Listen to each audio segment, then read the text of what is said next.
Hello, everybody, and today I'm here to review probably my favorite episode of Batman the Animated Series. Definitely one of them, Shadow of the Bat, Part 1 and 2, just reviewing both parts as just one long episode. So this is the first appearance, I guess you can say, of Batgirl. Technically her first appearance. Barbara Gordon was in the Heart of Steel, but this is the first time we see Barbara don the Batgirl costume in the DCAU timeline.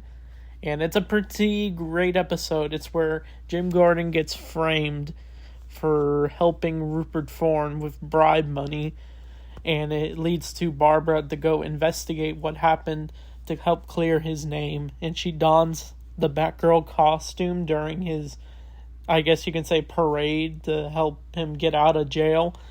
But Batman decides to go undercover as Matches Malone, while Robin also goes to the parade.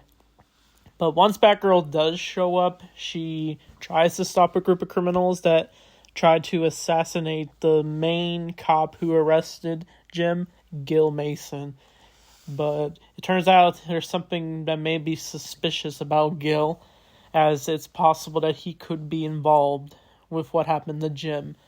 But Robin ends up trying to chase Batgirl in her first debut costume, but he ends up ripping the mask off just a little bit, and that's where he does find out a Batgirl exists, but Summer Gleason's able to record the whole action, and she even reports about it. But Robin and Alfred end up finding out that Gil may be behind it. Same goes with Barbara. But she decides to fix her Batgirl costume while Batman still investigates what's going on. He ends up tracking one of the goons down at a bar, and he ends up confronting the man until it's revealed that it's Two-Face who's behind this operation. He ends up knocking Matches Malone out, and it leads to the part 2 of the event where Batgirl finally dons her awesome costume. And I gotta say, some people do like the new Batman Adventures costume of Batgirl. That's probably my favorite version of Batgirl's costume. That's the one I always grew up watching. But when I saw the original Batgirl in this original run, I always wondered why it went from blue to black and yellow. But I do like this costume. I love the blue, the yellow, the gray. It just looks really classic looking. It's meant to look like Batman's original costume. But once Batgirl does put on the costume, she bumps into Robin again, and the two having a little quarrel. I like this dynamic between the two.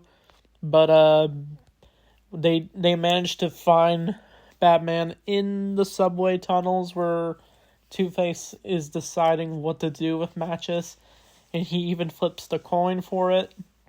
But with Batgirl and Robin causing a distraction, they're able to basically save Batman, and Matches takes off his costume, and that's where he does don the Batman costume, and even says, "Do you mind?"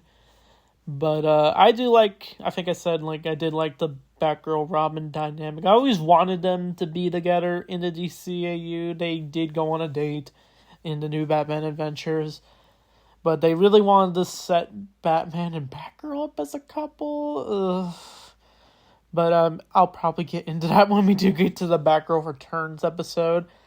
But Batgirl and Robin and Batman end up trying to find a way to escape the subway tunnel, but Two-Face manages to cause an explosion, causing a huge flood in the building, causing the two to get trapped in a subway car.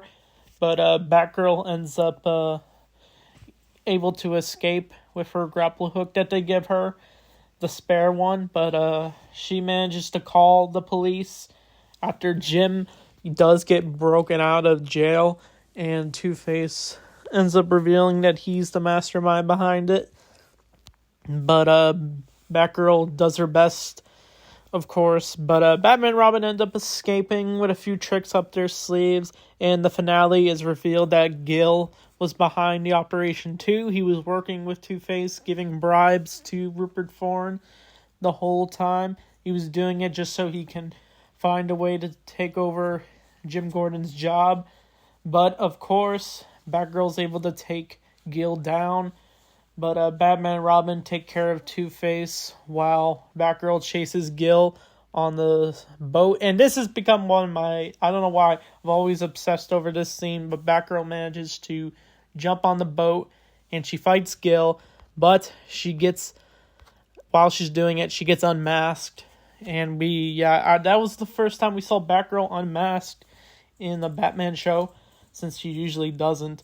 But Gil ends up getting knocked into a coma after the explosion on the boat, which he survives, of course. But Batgirl ends up picking him up along the way, and they see like the statue of Gotham. But Jim is cleared of all his charges, and it's revealed that Jim is willing to let Batgirl be part of their team, just like Batman and Robin, and even Batman and Robin are looking forward to her. So this episode was definitely great because of Batgirl's debut. I liked how she was able to investigate Jim and what happened to him and able to help clear his name.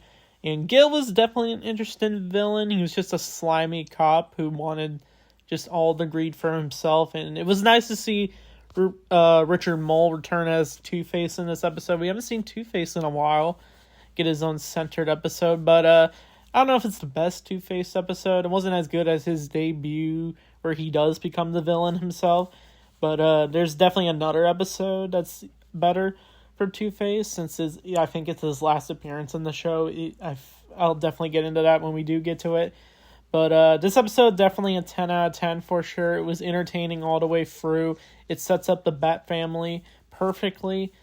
But the next episode, I think, is the sequel to the Heart of Steel episode. So how ironic, isn't it? So be on the lookout for that. So anyway, thanks for watching. I'll see you all next time.